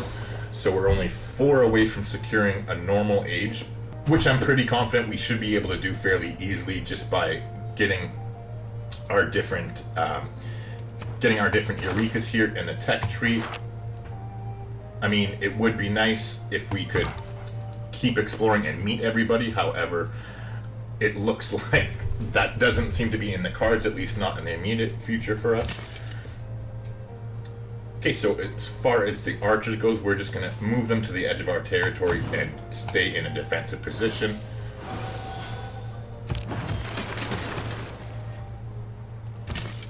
So speaking of that, let's head over here. Now, meanwhile, I always forget that as Germany, we have that extra, the ability, we don't need 7 population before we can get our 3rd district. So I'm just taking a look here. Yeah, and instead of overriding, I thought more about it, instead of overriding this godly tile to place it here, we can still get the same bonus if we just slot it in here. So let's go ahead and drop the commercial hub here. I know it's not a great commercial hub by any means, but I think sacrificing a little bit of gold in order to get another +2 production for the Hansa that we're going to eventually building there is worth it. So we'll go ahead and drop that there. Alright, so meanwhile, let's keep exploring into Egypt here. No hour of life is wasted. That is spent. Alright, so we got that taken care of. We're starting on construction now. As soon as the capital finishes the ancient walls here next turn, we'll go ahead and start building a watermill as well. You always want to pay attention to your different boosts. You don't want to waste science or waste culture. So if you know you're going to be getting a boost, obviously you want to switch out of whatever that tech or civic that is, and concentrate on something else if you know you're going to get the bonus anyway. So they want to go ahead and pay for 20 more of our horses. Sure, we'll go ahead and do that. It's not a ton of money, but we're not really doing anything with it at the moment anyway. However, let's put in open borders and get them to pay us a little bit more. Now that we do have the technology, it just makes more sense. Let's go and talk to everybody else and sell off our open borders. And you can, generally speaking, always get them to pay for your open borders as long as they don't completely hate you. So we'll do that now with the Dutch and with Cleopatra here.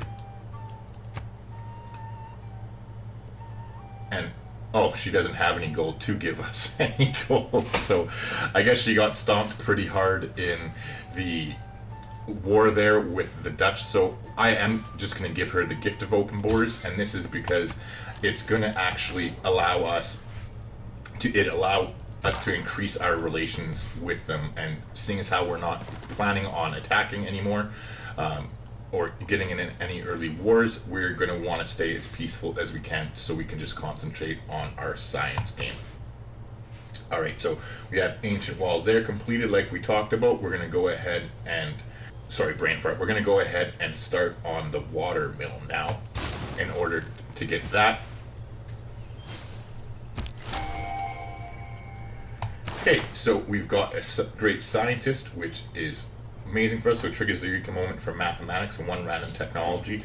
So this is nice because it's essentially giving us 3 era score. We're going to get 1 era score from getting the great scientist himself, as well as we're going to get the Eureka for mathematics, which is great because we weren't going to get it anyway, because it's going to be a while until we build 3 different districts. And then 1 random technology from the medieval era. So we're going to jump at that.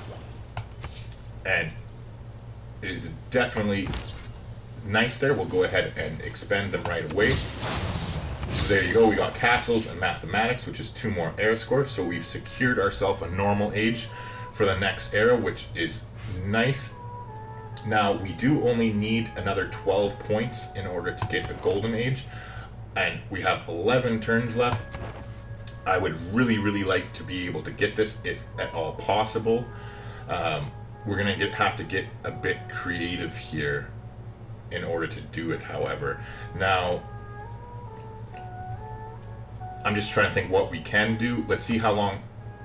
We're going to switch out of that and go straight towards apprenticeship. If we can get a Hansa up online, that's going to be 4 era score for us. Not to mention, we would, I think, get the bonus as well for having,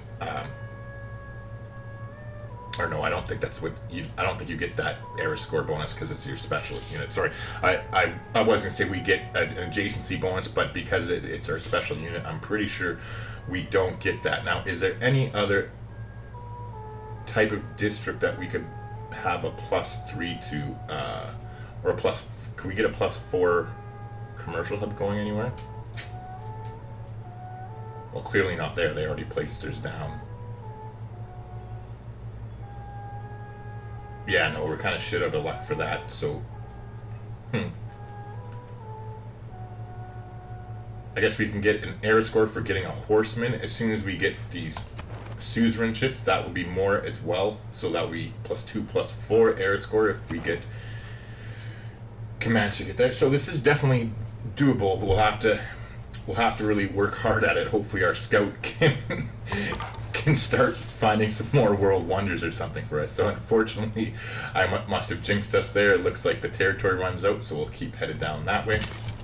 Alright, now in the meantime, we'll just go ahead and sit back with our archers. Okay, cool. We've met Dido. It's an honor to meet her. Let's exchange information. And that's another era score, so that helps. Let's go ahead and send her a delegation. Sure. Alright, so now I'm just thinking about this here. We still have 1 more civilization to meet, so as soon as we do that, we'll get another boost in era score for meeting everybody who's in the game. So let's just kind of cross our fingers and hopefully our scout can get through here. So it seems like Dido already wants to be friendly with us, so we're going to go ahead and declare that friendship with her. And as well as doing the open borders, I'm sure she'll pay us something. So yeah, it looks like she'll pay us quite a bit, so we'll take advantage of that now. Now, we also have a shit ton of iron that's just sitting there. We're not planning on using it anytime soon here, so let's start selling some of that off. Because we're just sitting at our maximum, like we're maxed out at 50, so essentially all of our iron income is just going to waste now since we're already maxed out. It just makes sense for you to get rid of it as soon as you can, so you're at least not maxed out, and that way you're not wasting the resource at all, right? Okay, so we completed our commercial hub here. We're going to go ahead and get a market up and running so that we can get another trader going.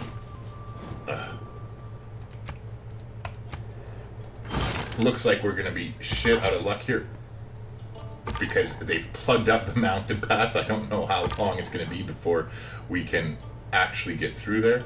Now, we can go into the water, so let's go ahead and do that.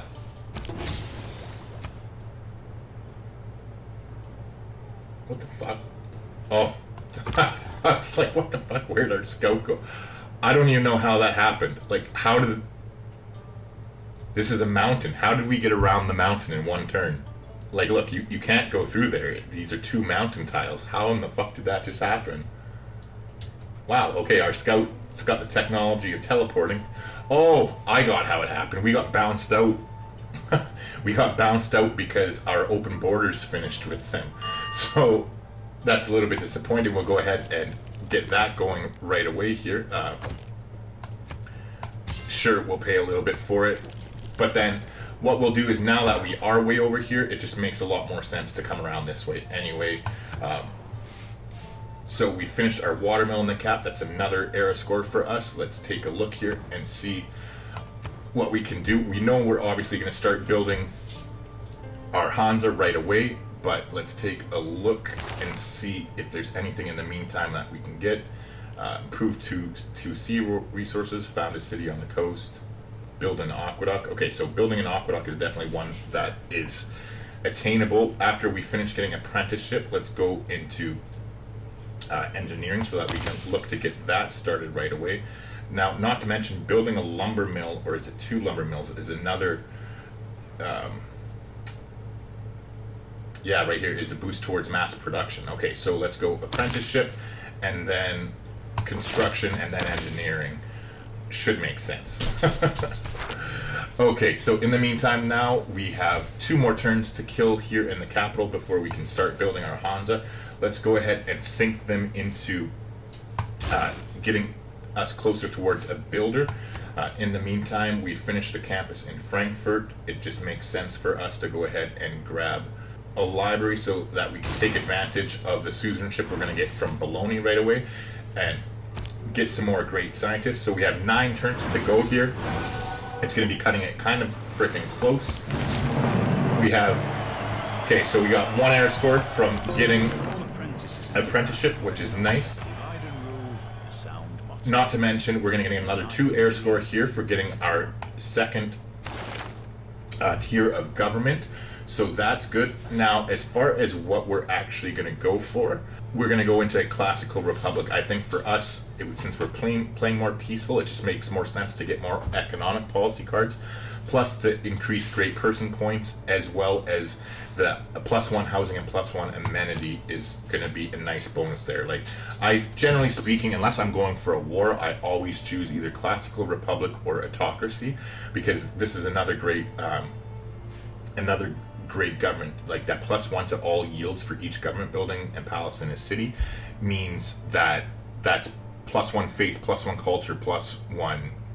Well, you get the point. Anyway, it's nice government, but I think this time around classical republic is going to be the better choice. We get +2 more air scores, so it's looking like we're getting closer here. So a golden age might be very possible for us. So now we're going to start on this Hansa right away. We have some sick production here in the capital, so it's only going to take us 2 turns. We're going to go ahead and buy that slot, and we'll drop the Hansa down there. Now, that'll be 4 more air score for us, so that'll bring us up to 45. So we essentially need to come up with 2 air score, and we have 7 turns to do it. So this is definitely a realistic thing, especially considering I do believe we are going to get another envoy here in just a minute, because we're going to crank up the amount of influence points we're earning by putting in charismatic leader here. So now let's take a look here and see what we are going to pick as far as our other policy cards go. Now, we do have envoys in those other city-states already, so diplomatic league doesn't do shit for us in this situation.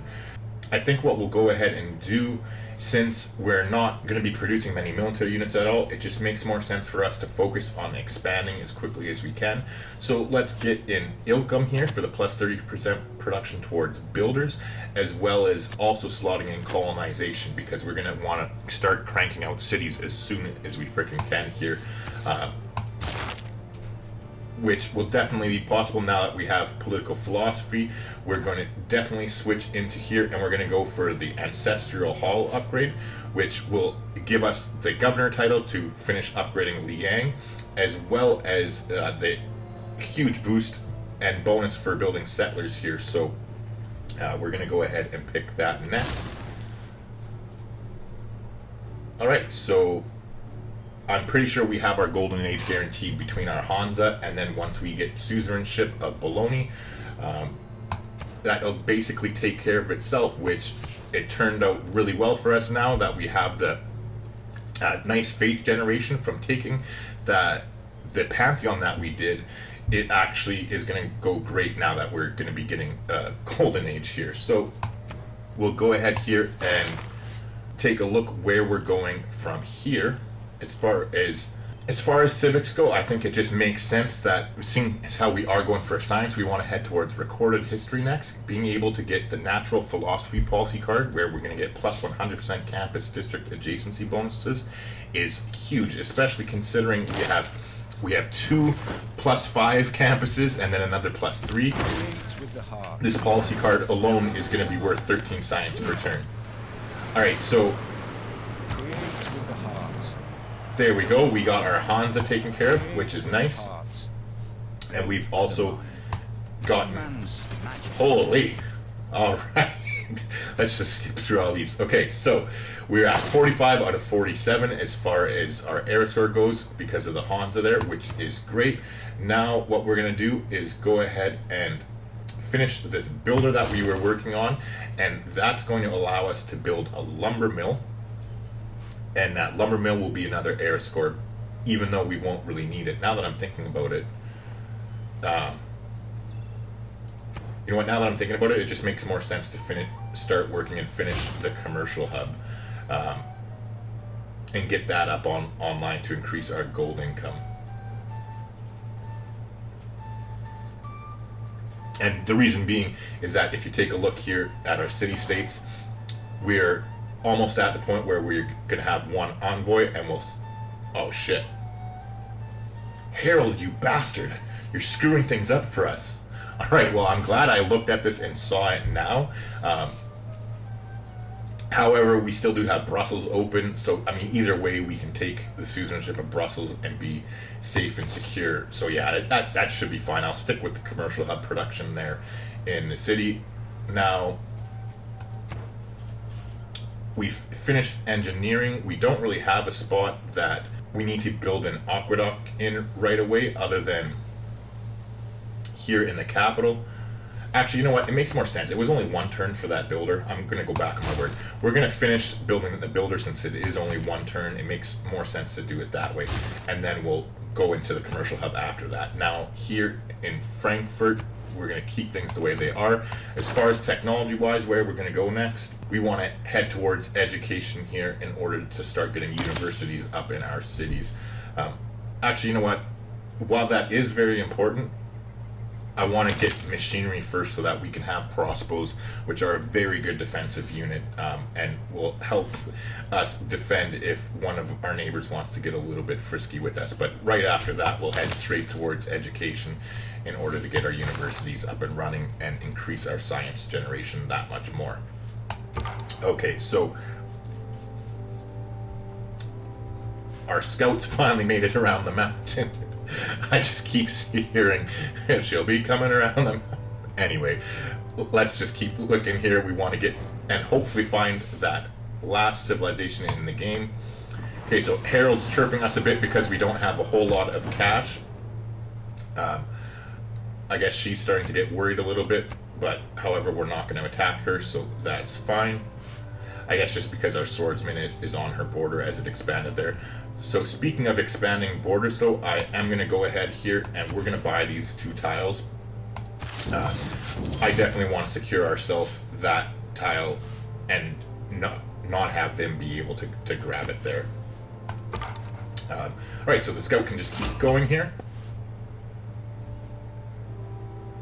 And we've managed to find Yerevan. Okay, so we finished the builder here in the capital. What we're going to do is we're going to head over and build ourselves a lumber mill next, which will give us another air score.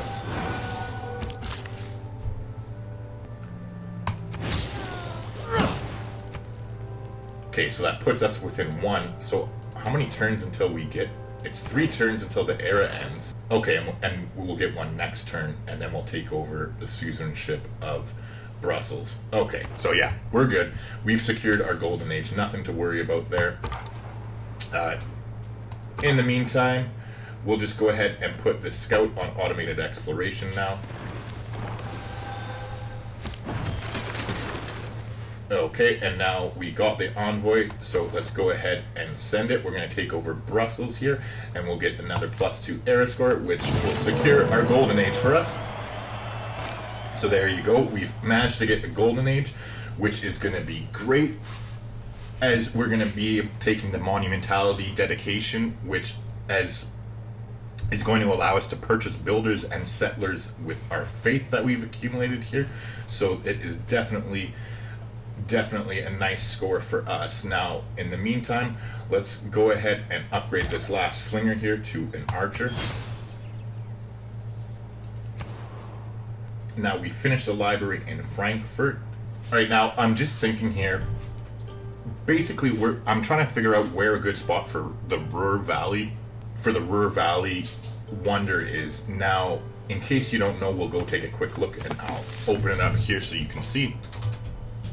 But in case you don't know, when you're going for a science victory, you always want to try and find a city that has a Ruhr Valley in it. It just makes it a lot easier when you're doing all of the projects later in the game that help you win the science victory, like when you're doing your Mars landing and all that kind of crap. It is a huge increase in production and comes in very handy.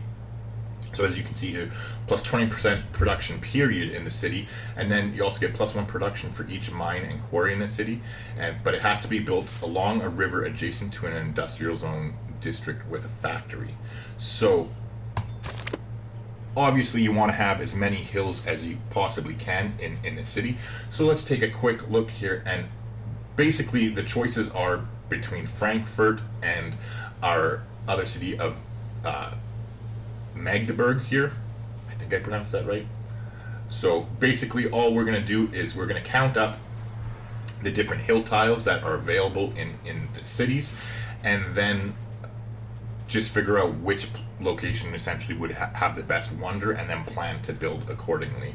Alright, so I did the counting, and there's 12 hill tiles that we could end up getting in what the hell is it called again? Magdeburg, whatever, close enough. Anyways, there's 12 in that one. Frankfurt has 14 tiles though, actually, that will be able to have hills and mines on. So what we're going to do is prioritize building it in Frankfurt. Now, it's not a huge difference between having 14 hills compared to 12. Like, they're both pretty decent. However, in Magdeburg, it already has such a huge production boost from having all these volcanic tiles that I think it'll make more sense for us to have 2 cities with good production. So we'll plan to do it in Frankfurt here. Now, as we already looked at, we need to have our industrial zone, and it needs to be on a river. So what that basically is going to lead me to believe is that the plan will be, we're going to plan to put our Hansa here, and then we'll plan to build the Ruhr Valley right here. Where is it? It's right there. It's Ruhr Valley. And so yeah, that'll be definitely good for us, which gives us something to do in the city as well. We can go ahead now and get the builder going. I think we're going to be taking that tile in the next couple turns anyways. Yeah, 1 turn. So that's what we'll do. We're going to go ahead and grab a builder here and get them working on that, so that we can harvest the resources here and get rid of that, so that we can get our hands down and start working towards that. Now, speaking of which though, so what we're going to do, we're done chopping here in the capital, so we'll go ahead and get Magnus to move over to Frankfurt, so that we're taking advantage of getting the plus 50% yields from harvesting. You always want to try and move him accordingly in order to take advantage of that anytime you can. So we'll get him headed over towards Frankfurt.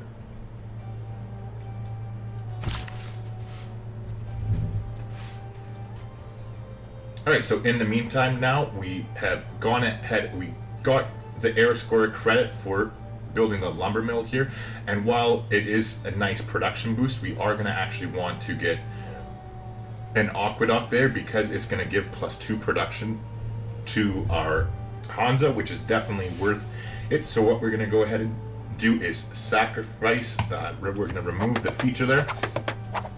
Oh shit, I just realized I should have done this before moving Magnus, but it's too late now. We're not going to screw that up. No point saves coming or something. What we'll do is we'll just go ahead and remove this, but that was definitely a little mix up on my part there. If I would have been thinking straight, we should have waited to move Magnus until I chopped this forest, and that definitely would have been more efficient. However, we're going to go ahead and get this taken care of right away. Excuse me. And we will be placing the aqueduct there. So we're going to go ahead and get that going right away. In 3 more turns, the Hansa will actually have even another +2 production on top of that. Alright, so continuing along, we finally got Ancestral Hall here completed, which is great. So the city's going to be able to produce settlers 50% faster, and new cities receive a free builder. Not to mention, getting this allows us to promote Liang here, so we're going to have reinforced materials.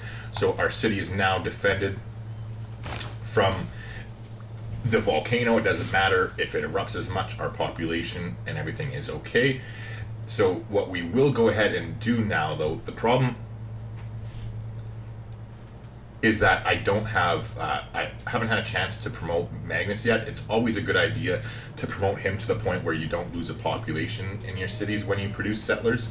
However, that's fine. Seeing as how we are at 7 population now, though, what we want to do is go ahead and take advantage and place another district down. And this is because as soon as that district is placed, we get credit for it, and because our population is going to go down once we build our settlers. So we want to take advantage right now and get another one going. We don't really have much of a choice here, although just for defense we could go ahead and build an encampment here, which actually wouldn't be a bad idea, come to think of it. So I think that's what we will go ahead and do, just for the added defense here in case the Dutch do go ahead and decide to start getting aggressive on us. It'll be nice to have it for the defense, but then this is going to be a high production city as it already is anyway, so it makes sense for us to have an encampment there. So in the meantime, that's what we'll do, though. We'll get this builder to head over there, and we'll buy that tile slot when we can afford it. How much is it going to run us? So 125. We're a ways away from that, so in the meantime, let's start by putting some I guess we have such good production that only 3 turns until we complete it. You know what, let's go ahead and get some monument. Our culture is really suffering at this point anyways, so that'll help us out. We have entered the medieval era, as you can see, and we've gotten our golden era. Not just machinery. Okay, so we are doing real well. Now we're going to go ahead and look at our dedications here. So this is what I was talking about.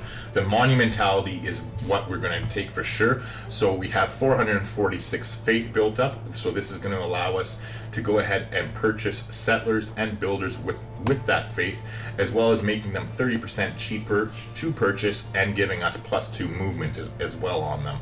Now, that's definitely the most powerful dedication you can choose if you have the faith to support it, and it's only available, this would actually be the last era that it's available in, because once the Renaissance hit, I'm pretty sure you can't get that anymore, or you might be able to get it in the Renaissance. That might be the last one. Anyway, so we are definitely taking that right now. Free inquiry would also be a very powerful choice for us, as it would we do have commercial hubs already set up, so we can start taking advantage of that. However, the added science isn't really going to be as powerful as being able to rush building our empire. We have a lot of cities that we need to get out in a quick hurry, and we have a lot of infrastructure to build as well, so there's definitely no comparison. We're not doing anything with the religion, so it doesn't make sense to do Exodus of the Evangelists. And Pen, Brush, and Voice, while it's decent, there's just no comparison. It would be either monumentality or free inquiry for us here. If you're new here, subscribe and hit the bell to keep up with the channel. So we'll go ahead and choose that there. But now, with that being said, this brings us to the end of the video here. I played extra and brought us all the way to the medieval era. I hope you can kind of get a good sense of exactly what the game plan is here. We'd be backfilling these cities in as quickly as we can now that we do have the bonus in our government plaza in order to get those settlers out quickly. Essentially what we would be doing is next we'd want to upgrade Magnus as quickly as we can in order to stop losing population when we build those settlers, and so it would be worth risking the damage from the volcano temporarily while we crank out those settlers. Now in the meantime, only the direction that we would want to be going in. Now if you have any questions or concerns, feel free to leave them down in the comment section. But actually, if you would want to see me continuing this on as a Let's Play series, the game does seem to be going pretty good and I'm having fun playing it. So if that is something you'd be interested in, comment down below and let me know, and I would be willing to go ahead and do that at some point. But like I said, we're going to leave it here. I do just want to take a quick second and say, if you've enjoyed yourself, please do me a favor and leave a like on the video, and better yet, comment anything down below. It just goes a long way in helping a small channel like me get discovered, so I'd really appreciate that. But that being said, I'm just going to shut up and I'll see you in the next video.